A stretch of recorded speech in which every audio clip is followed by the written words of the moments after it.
Paul Teirsein is an interventional cardiologist in the States. He drives a car like this, I reckon. He's probably got 10 or 15 of them, maybe plated in aluminium, in his garage. And, you know, he comes from a very different place to me. In fact, as I was looking him up on the internet, I was like, the guy, there must be a photo of him somewhere driving some flash car, and I must be able to put this up. But I didn't find that. I found this, a bizarre photo of him. And I thought, is that doctored somehow? Does someone put a photo of Paul Teirsein in some kind of bizarre little plane? Or does he actually, this is how he does primary angioplasty. He flies in to save some lives because he needs to get there within 5 minutes because no one else can do what he does. And most importantly, how am I going to take that guy on? Because I'm your humble British cardiologist who earns very little money, doesn't do private practice, and drives a car like this. How is this going to possibly go? Anyhow, less of the jokes, let's think about Orbiter. So, first of all, Orbiter has some key research questions, and I'm going to get a little bit serious for a while. So we wanted to know, does angioplasty improve exercise capacity? Does angioplasty improve symptoms and quality of life? Can we predict which patients will benefit from angioplasty? Because we know, we see patients who tell us they feel so much better, and others who feel much the same, and we can't quite work out why. What is the placebo effect of what we do? Because, of course, there must be a placebo effect of every intervention, whether it's a therapy that we're giving in a cath lab or perhaps a drug when we're looking at symptomatic subjective endpoints. And finally, is medical therapy truly a viable alternative? And can I, provide evidence to the contrary, perhaps, that some of our patients may not tolerate this medical therapy? The principal hypothesis was symptom relief, and we genuinely thought this was going to be a slam dunk for angioplasty, that angioplasty would increase exercise time much more than a placebo procedure. Of course it must do that. That's what we believed. But you've seen the data, and I'm not going to go on about it. There were some positives. The FFR and IFR invasive physiology significantly improved in the angioplasty arm. However, we had lived and died by a primary endpoint, and we can discuss that, which was the change in total exercise time on a treadmill. And what we saw was that the angioplasty group certainly improved from their baseline to their follow-up state, but also the placebo arm had a level of improvement. And the difference between those two groups was non-significant. And of course, this is the headline that everyone's run away with. But clearly, there were some positives. Not only did we see invasive physiology improve, we also, in the first ever blinded controlled trial, saw that ischemia improved on stress echoes significantly in the angioplasty arm. And I thought this might be the runaway headline. Unfortunately, it wasn't. Now, I have some conclusions from Orbiter because I think it's time for us to manage this debate. This is the first trial of its kind showing that placebo-controlled trials can be done. And we can do this for interventional therapy, and they do give us more information. It showed that angioplasty was safe and physiologically effective, and that angioplasty significantly reduced ischemic burden by stress echo and also by IFR and FFR. However, the effect size of angioplasty on exercise time and symptom relief was far smaller than we'd expected. Now, you're going to hear all sorts of things from my opponent, so I'd like to talk about what I think he's going to say and see if I can read his mind. He's going to say this trial is too small. My car's bigger than your car. I drive a Ferrari. You drive that three-wheeler.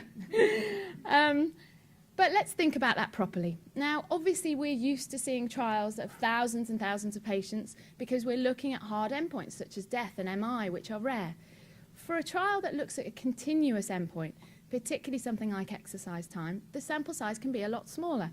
And in fact, the sample size in Orbiter was very comparable to the most sort of well-cited equivalent trial of its era, the ACME trial, which looked at unblinded balloon angioplasty and looked at the same primary endpoint of exercise time in the same group of patients and saw a 96-second improvement in exercise time.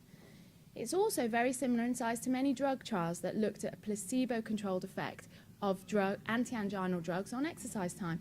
So perhaps that 200 patients is not as big as we're used to, but it's maybe not as small as we thought. Now, it is true that the sample size calculation was based on looking for an effect size of 30 seconds with a standard deviation of 75 seconds, and in practice that standard deviation was larger. So retrospectively, we probably were powered more for an effect size of 34 seconds than the 30 seconds that we quoted. But of course, at 16.6 seconds, we're still quite far away from that. I think Paul's also going to say we chose the wrong primary endpoint, and I'll shake his hand because I think we chose the wrong primary endpoint. treadmill time was chosen because we wanted to replicate the FDA and European Medicines Agency requirements for anti-anginal agents. But of course, treadmill and symptoms are very much more likely to be susceptible to placebo. And there is a variability in these tests. Of course, randomization should account for that. But, it's tricky to know why Orbiter didn't show us what we expected, and perhaps it's because this primary endpoint, it has variability to it that makes finding an assessment very difficult. In addition, he'll probably say that these patients are not the kind of people he sees in his cath lab. And he's right. These were single vessel coronary disease patients. They're not the kind of CHIP patients we've spent the morning seeing. The most common exclusion criteria was disease of more than 50% in any other vessel.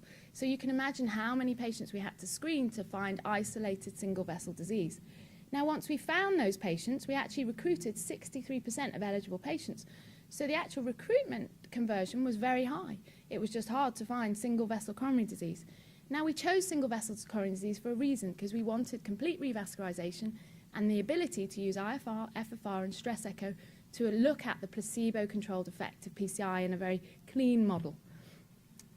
In truth, we treat CTOs, multi-vessel patients, patients with poor LV function, and perhaps some of the findings of Orbiter don't reflect those patients and we wouldn't have the same findings if we had a different cohort.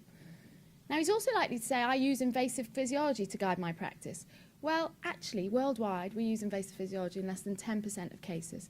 And so we chose the inclusion criteria of Orbiter to recruit a range of FR and IFR values to be able to define the cut point for placebo-controlled angina relief from angioplasty. And actually, at least 94% of our patients had ischemia on a non-invasive test. Now, as you know, we showed the angiograms in the supplementary appendix, and many of you even wrote to me to say they look like patients I stent, and probably patients I wouldn't have performed IFR or FFR in. So, to use that argument perhaps doesn't explain our data. He'll obviously say that the patients were very mild. They didn't have many symptoms at all.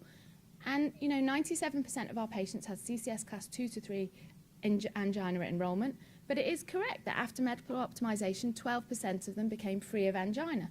However, if you look at Courage, if you look at FAME, you will find that the pre-randomization figures for CCS0 are very similar, and these are trials that pertain to show us angina relief. So it's probably not enough to say that. I think he's likely to say that the Orbiter patients were elite athletes. They could run every marathon. In fact, they'd outrun most of us. Actually, we performed a modified Bruce protocol. It wasn't a full Bruce. So if you look at the 8.8 minutes and 8.2 minutes that you see at pre-randomization, they actually equate to about 5.8 minutes or 5.2 minutes. These were not elite athletes. In fact, the exercise time was very similar to the ACME pre-randomization exercise time, and these patients in ACME got a 96-second improvement. And because I think he will say this, and I just want to prove to you that they weren't elite athletes, I'm going to show you a photo of some of them. So these are actually some of our patients from our patient engagement evening, and they really weren't athletes. I removed some walking sticks from this picture before I took it. So I don't think that's enough to explain the data. He will say that no one wants to take those meds, and he's right. 3 anti-anginals per patient is a lot. And I can tell you that was achieved by 2 or 3 telephone consultations weekly. It was hard to do because I did it. It may not be achievable or sustainable in the long term, and most of our patients would probably prefer an upfront procedure rather than long-term medical therapy. And I can also say that when you do this with a patient, what happens is you get some strange patients who send you a text every single day for 12 weeks, even in the blinded phase, because they love having a physician speak to them every few days and up-titrate their meds. And I will tell you, I don't want to do that again. So we need to manage this debate. I think that there has been a massive backlash to Orbiter, and I understand it. It was a surprise to me in some senses, but I think what has happened is that we as interventional cardiologists perhaps didn't manage the data as we should have. We need to think about what it is to have a debate and not manage the data yourselves. What happens is the newspapers, the Rita Redbergs, everyone else manages that story for you. We've seen this happen before. We saw it in Brexit in the UK, where people like me were absolutely deadly against exiting the European Union, but thought the other side were a bit stupid and they were never going to win their argument, and of course we'd be okay. I'm going to go out there with Trump in the US, and there's probably some Trump supporters here, but I think the same happened here. And in fact, yes, and we're in his hotel, which has apparently been empty for a few years. So, A debate needs to be managed by the people who understand the data. It needs to be managed by the intelligent people who know what they're talking about. If we let the New York Times and others get away with the story, they manage the debate their way. If we say that the trial is stupid and small and should be ignored, our patients think that we're conflicted. And so we need to think about it a bit more carefully. So I know I'm over time, but I just like a bit longer. So I think Orbiter left us with more questions than answers. We still don't understand why angioplasty... Oh, could I carry on for a sec? Yes, please. If you could go back. Take time away from Paul. I'm sorry I've gone over. We can cut into the discussion a little bit if we have to. I want to hear your points. So why did angioplasty not improve exercise capacity as much as we expected? Why did the symptoms not improve as much as we'd expected? Why did we see such clear ischemia reduction in the absence of symptoms? I mean, that still is tricky to know. Is it possible that baseline ischemia or baseline symptoms or baseline angiography may help us predict which patients will do the best from angioplasty? And we'll be exploring that more. So I'd like you guys to think about this a little bit more scientifically now. I think that we need to think about the therapeutic efficacy of any therapy as this blue box. Imagine that blue box is all the patient will ever know or see. Some of that blue box will be partly contributed to by a placebo effect. And for simplicity, I've said it's 50-50. The other part will be a physical, true effect of what we've done. And of course, what we want to do is improve the blue box. And we might make that much bigger by improving the placebo effect, telling the patient that they had their stenosis fixed, telling them that we've had ischemia reduction and we know the blood supply to their heart is better. You may say, oh, that's hocus pocus, but actually it's not. It's part of being a doctor, explaining to them, re-educating them about their chest pain, re-educating them about how far they can go on a treadmill and what they can do next. Or we might improve the true efficacy of what we do, perhaps, for example, for having less medications, perhaps by treating people with multivessel disease or higher ischemic states. In the end, I think the link between angioplasty and relief of symptoms is very complex. I thought it was enough to take a patient who had angina, and it was typical angina, to see a stenosis like this on an angiogram, to fix that angiogram with a slam dunk stent, and to assume that once I saw physiology improve and I saw stress echo improve, that the patient would come back, tell me they felt better, I could record in the notes that they felt better, and they'd treadmill some more and they'd become... it's stopped. Are you sabotaging me, Paul? Okay, cool. So, and then we'd assume that now they could run on a treadmill and do a lot more and be able to tell us that they really were truly elite athletes. Now, in Orbiter, we managed to get all the way to stress echo regional wall motion improvement. We didn't see anything else, and that was interesting. And the question is why? Is it because the trial is flawed, because there's lots of problems that I'm sure Paul will speak to you about? Actually, I think one of the issues is we didn't tell the patient what they'd had done. And this is what we do in clinical practice, this is what we do in the unblinded trials. And once you tell them you are now fixed, they will tell you, oh, I feel better, because they start to ignore that pain that's probably non-cardiac. You can record they feel better because, of course, you know that they've been fixed. And they will treadmill further because, of course, all we want is an extra 30 seconds. And if I told any of you in the room that I had changed your therapy for the better today, you would run an extra 30 seconds, even if it was just that little promise. So I think there are some real headlines from Orbiter, and I'm going to give you my headlines. Firstly, that placebo-controlled trials of intervention are possible, and they do give us new data, and we should be doing more of them. We, as interventional cardiologists, need to understand the data and understand what it does and does not mean, because that's the only way we manage this debate and don't let other people run away with it. We need to use this data to inform our decision-making with patients. So when a patient says to you, what about the results of this silly trial from the UK, it's not enough to say it's small and it's silly and you can ignore it. Understand the data and explain to them what I've said. And most of your patients will still want an upfront procedure versus long-term meds. And finally, no one trial can be used in isolation to change guidelines or to change what we do. We need to use everything that we have in totality to understand our patients. Now, I'll leave you with one final joke, which is, this is my husband and my son. So we're in Barcelona, and we were riding around on bikes, and somewhere in the middle of the day, my husband says, have you seen the bloody name of this bike? It's the Orbiter bike. And I went, are you joking? Oh, my gosh. And honestly, we didn't pose, this photo wasn't planned. And then I've got a 6-year-old son, so you can see my husband Pete is at the front. He is Rita Redberg. He is happy with the results of Orbiter, and he is running to the New York Times immediately. Meanwhile, my 6-year-old son has said, "Mummy, what the hell have you done? Isn't this your career you're destroying? Isn't this what you like to do? You love to put stents in." But no, the truth of the debate is we can't be my son. We can't hide our heads down and have our, desperately try not to look at the results. We have to understand them, understand what they mean, and use them to guide our practice. And I will stop there and hand over to my opponent. All right.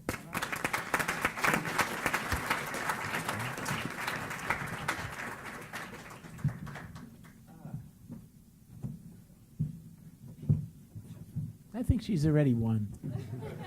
Yeah, she did a good job. She got about one or two of my points that I was going to make. Let me start by giving the opposite opinion. I didn't know much about Orbita until about a week ago, like 2 weeks ago at Sky. And so now I've taken a pretty deep dive on this, and I'll give you my thoughts. These are my disclosures, not much. I don't get much money anymore. It used to be a lot better in the old days. One other disclosure I'll make is that we did have this really, I thought, excellent panel discussion that Mort, he's not in the photo, but Mort ran at 2 weeks ago at Sky. And Rasha was terrific. She really did a great job, and she answered a lot of my questions, really trying to understand how this trial was executed. So I got a lot of preview, and you were very helpful at that, so that's another disclosure. You were helping the opponent. So it's customary to make fun of your opponent in a debate like this, so I went and looked at my slides. This is Justin Davies. He was another one of Rasha's co-authors on this trial. And last time I was in New York a couple of months ago, I had to debate him, so I made fun of him. I made fun of his hair. As you can see, he's got lousy hair, and I actually invited him to come to San Diego, where my wife Jackie has a hair salon, and we'd clean this hair up. So now, what can I do with Rasha? I mean, how can I make fun of this? She even has perfect teeth. I think this picture was actually used as to promote some kind of dental thing. So perfect. So. I thought a lot about this, and I did a lot of digging, and I found out that turns out Rasha is not perfect. So I'm going to show you something she's really, really bad at. A couple of weeks ago, she had this birthday party, and it's kind of an 80s disco party, and you can see that's Professor Darrell Francis. That's the senior author of Orbita.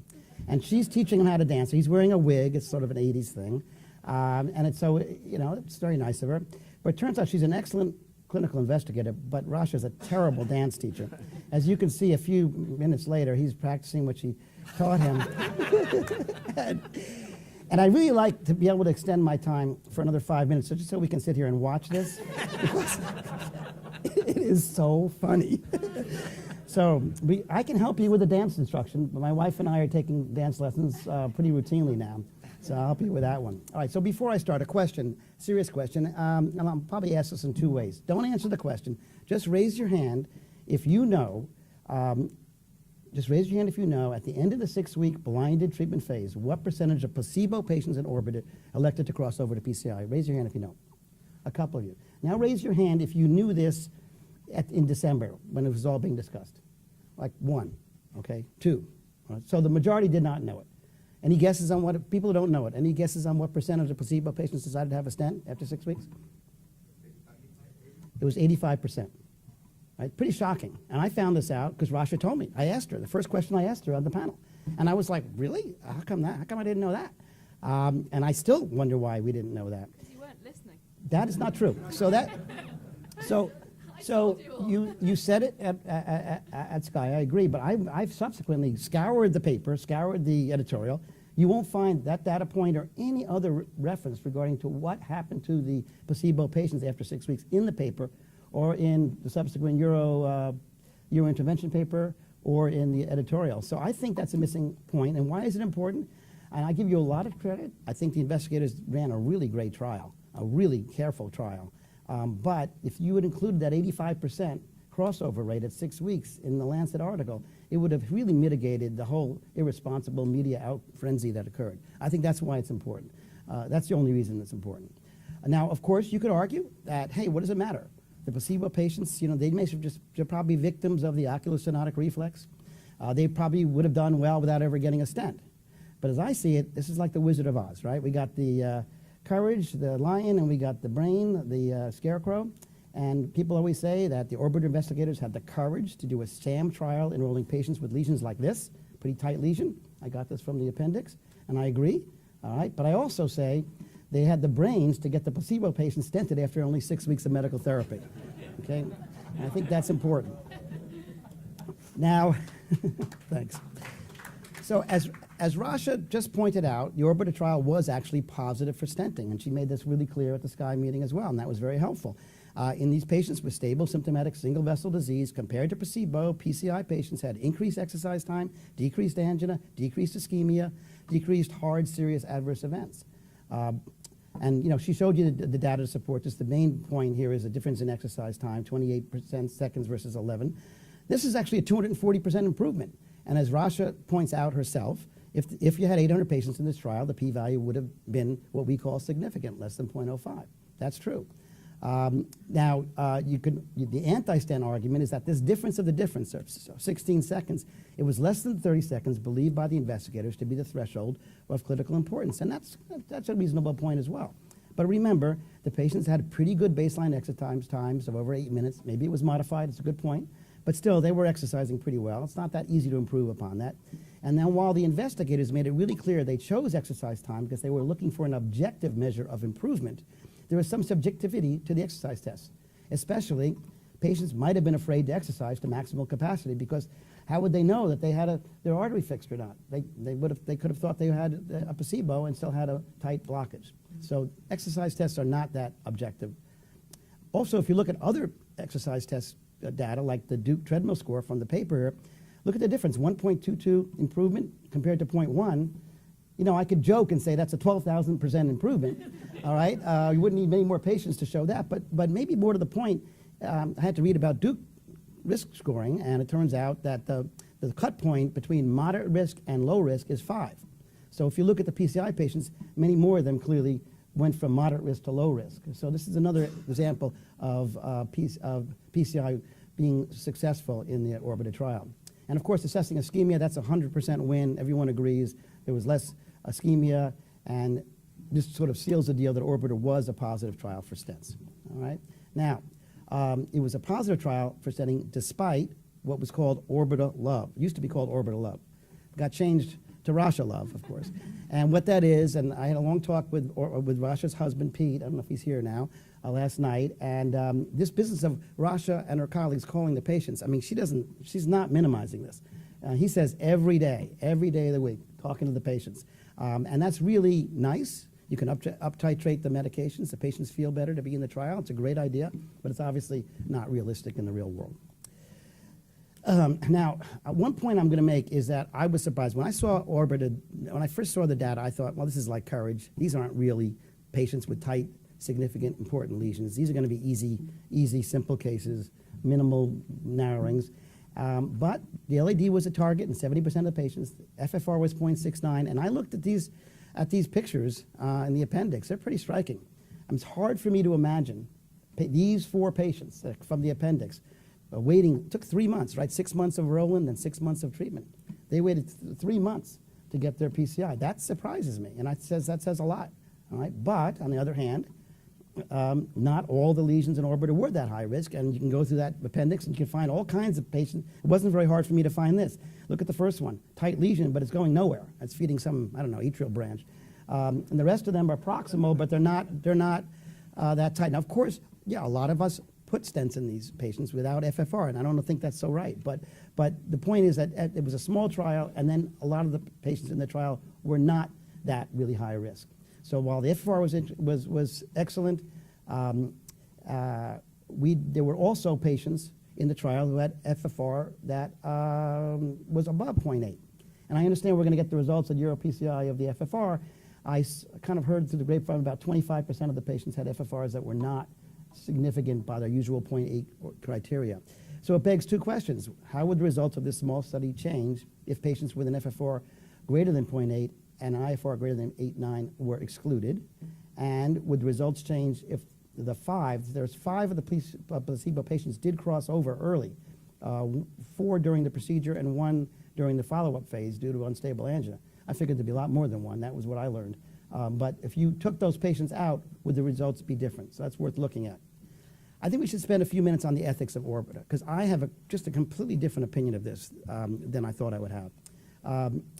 I have three ethical questions. One, is it ethical to routinely stop after a diagnostic angiogram when there is a clear high-grade single vessel disease that you could stent? Is that ethical? So I learned at Sky from Rasha that she explained to me that this is how all patients are treated in Britain. In stable patients, you do the diagnostic, and the PCI is always a separate procedure. I didn't know that. Not all, but in many. Second, okay, we can, oh, all right, she said, well, we can, so maybe it's many, all right? Number two, is it ethical to make a patient with a high-grade stenosis wait 3 months for stenting? All right, and as Rasha explained to me, patients wait in line for the diagnostic angiogram, then they get back in the queue for their PCI. And normally it takes 3 to 6 months, which was surprising. And so she made the point that the Orbiter patients often received expedited treatment because of this trial. So what I find out is it's not the investigators who are unethical, it's the British National Health Service that's unethical. Okay. But the third ethical issue I think is more interesting, which is the ethics of a sham trial. Now, what I like to do when I talk about the concepts of a sham trial is show a hypothetical trial. This would obviously be unethical, to randomize group A to group B, right? You wouldn't want to do that. And the reason would be you'd be concerned about increased adverse effects in group B, right? Well, let's take a look at what happened at Orbiter, all right? All I did was line up the procedural adverse events with the follow-up adverse events there. And if you look under PCI, you'll see a lot of zeros, and you'll see a 3.8% at the bottom. Look at placebo, you'll see a lot of numbers, and you'll see 14.7 at the bottom. All right? There was 14.7 versus 3.8% SAEs. That's not so good. And I actually did some statistics on this in the taxi on the way here. I Googled chi-square, and that's how and so I may have not done it right, but I think I did. There's an actual p-value, it's 0.007 for this, and that's not been pointed out.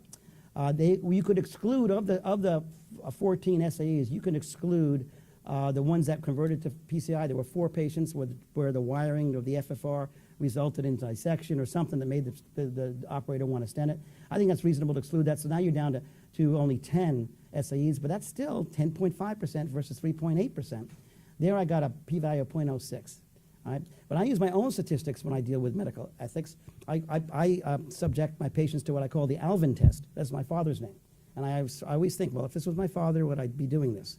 And I would not enroll my father into the Orbiter trial because I'd be worried about these kinds of bleeding issues, dissections, problems that did occur. So placebo patients received no benefit from this trial. Was the information learned from the trial so important it was worth harming over 10% of the placebo patients? I say no. And I say that the Orbiter data should deter future sham trials. I know it's very controversial. Everyone's saying the opposite. But I think that it's a bad idea. We should not be doing these sham trials. I think we should also talk about the ethics of journalism. It's a great New Yorker cartoon. First, we numb you by showing you today's headlines. Let's talk about journalistic responsibility. The editorial that accompanied this paper in The Lancet by Drs. Brown and Redberg, I know both Dr. Brown and Redberg, and I like them both. I think they got it pretty wrong, though, in their editorial. In fact, the only thing I think that's accurate and right about this editorial is the picture that accompanies the online version. You see there in the right-hand corner, the picture shows a doctor talking to a patient, and it's the doctor who's having chest pains, not the patient. He's got a perfect Levine sign there.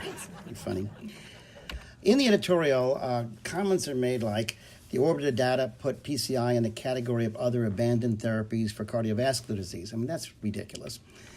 Also, the comment, based on these data, all cardiology guidelines should be revised to downgrade the recommendation for PCI. Well, obviously, we don't write guidelines based on just one trial, and particularly not based on a trial that had only 200 patients. So that's really, I think, not really a responsible statement. But I think it even gets worse if you read some of the press comments, some of the quotes in the press. This one from Dr. Redberg, stents are just like sugar pills. And another one, this is a great example of a device that got on the market without ever having a high-quality trial behind it. And this is actually insulting, I think, to the hundreds of investigators who have done really good level A randomized trials on stents. I mean, the number and the amount of money spent on good quality randomized trials on stents is enormous, as you know. So I don't think these are responsible comments. So We can also bring up the ethics of the academic publishing world, right? You submit an article to the Lancet New England Journal, count on spending several weekends killing yourself to responding to the criticisms of the reviewers.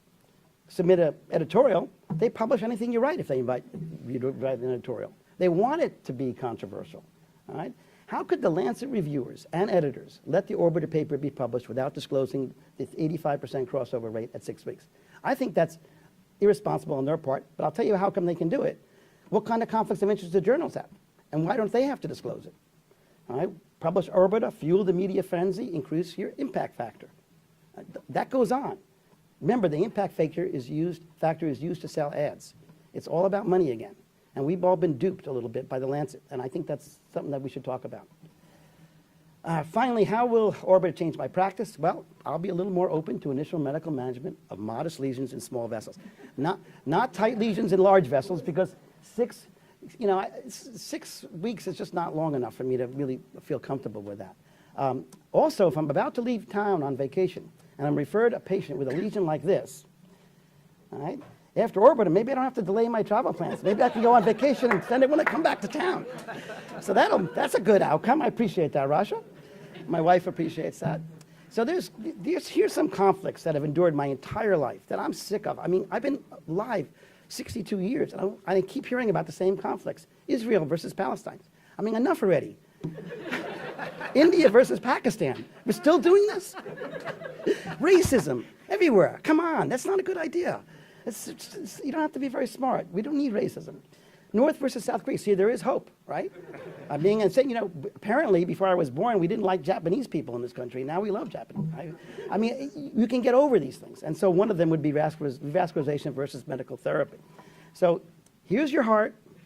Here's your heart muscle. This is the mitochondria in the heart muscle. And what does the mitochondria want? It wants oxygen. So you can do this in 2 ways. You can revascularize for angina. You could open the artery, increase oxygen supply. Your heart vessels expand. It's a liberated heart.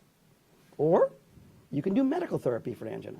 Beta blockers, nitrates, they decrease oxygen demand. Your heart is in 4-point restraints. It's the repressed heart. Think about it. Are you a demand-cutting cardiologist who wants to repress the heart, or a supply-expanding cardiologist who wants to liberate the heart? Rasha, which are you, the heart repressor or heart liberator? Thank you.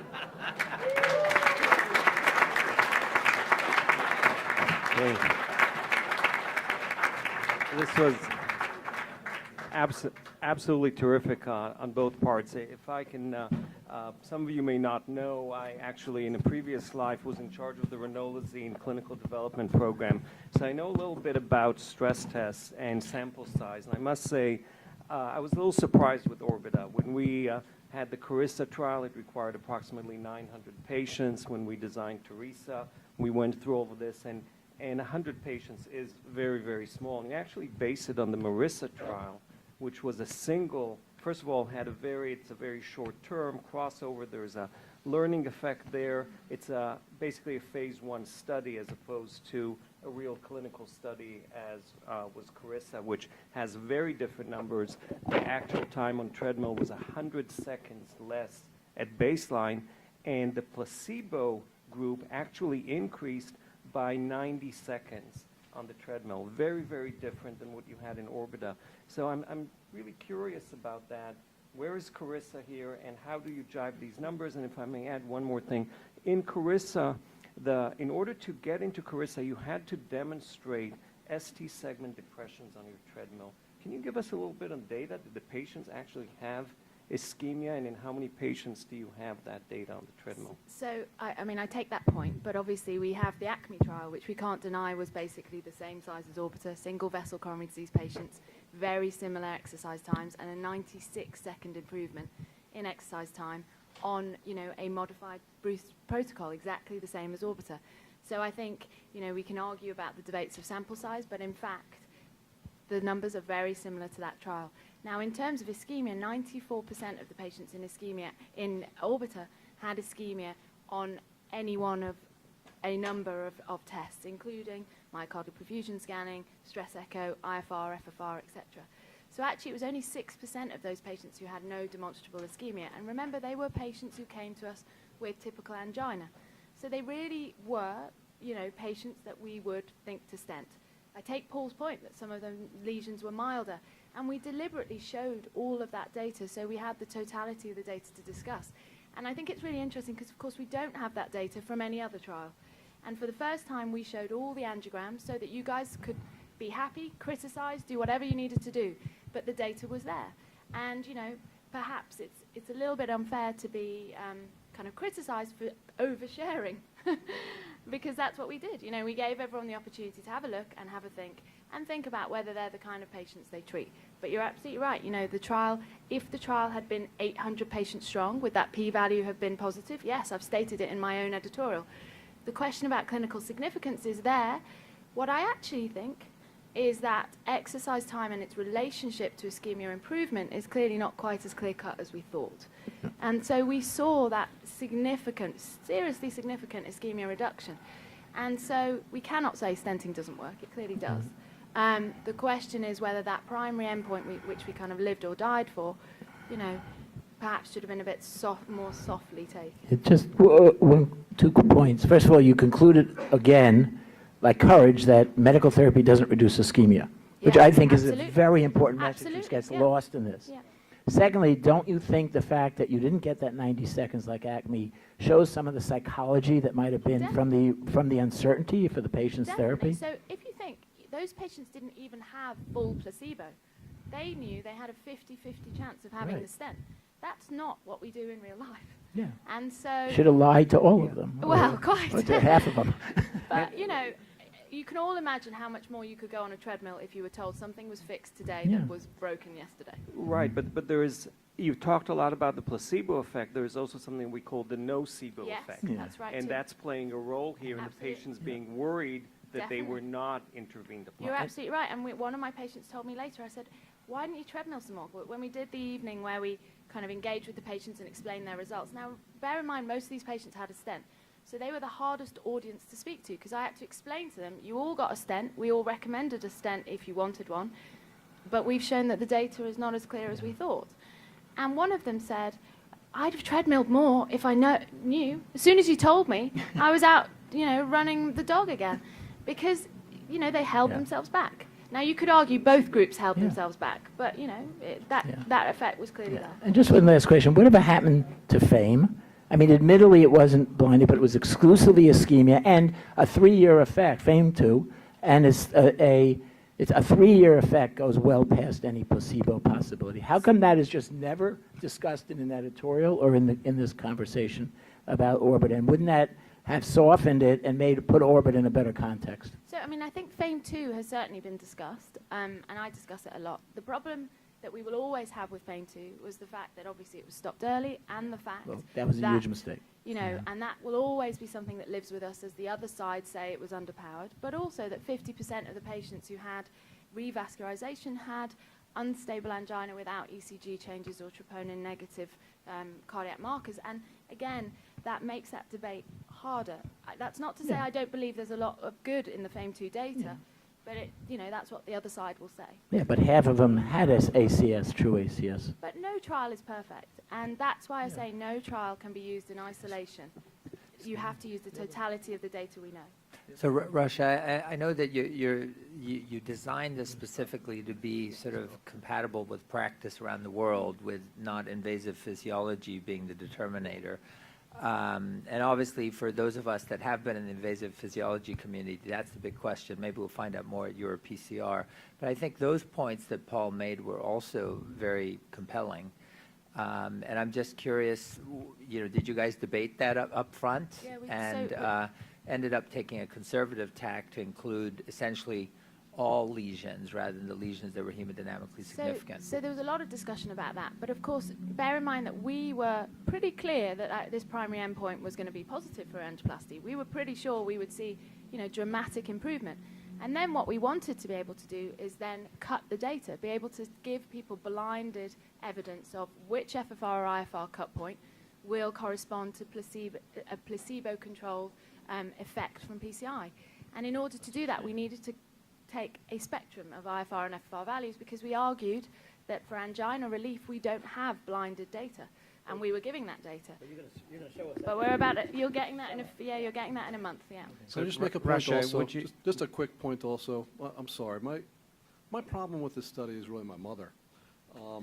I went and visited her back in November, and she said, Andrew, what are you going to do? It's terrible. It's terrible. What are you going to do? I go, what's wrong, Mom? What's wrong? She said, this thing you do, these stents, they're no good. They don't do anything. They're no good.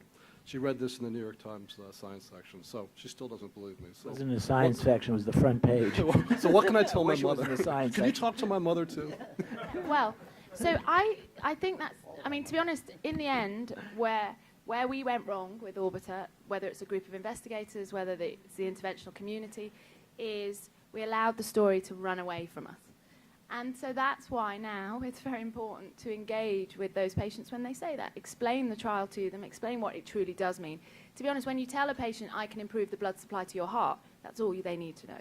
I mean, I have people say to me, oh, they don't care about that, they want to know about their symptoms.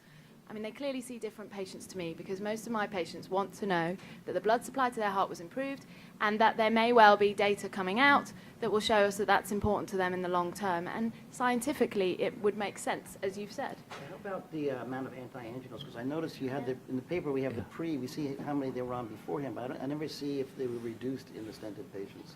Were they on? So the number of anti-anginals stayed the same from pre-randomization to follow-up for both groups. That was and the then point. obviously, and then obviously when they were then unblinded, many of those patients stopped their anti-anginals, and that's for another paper where I will be talking not only about the medical therapy but also about their compliance. Because another factor of Orbiter was that we did urine compliance, both at pre-randomization and at follow-up, so we'll be able to say, were they truly taking those drugs, even in that short time period? Okay, So, Jonathan, and Rasha, then are we'll you move going on. to publish a postscript and the clinical follow-up to all the patients who received stents who crossed over? No, so, I mean, from the point of view of the trial, the moment they then they didn't cross over, they went back into normal clinical care pathways Sure. and then chose what they wanted to have done, and we always said that.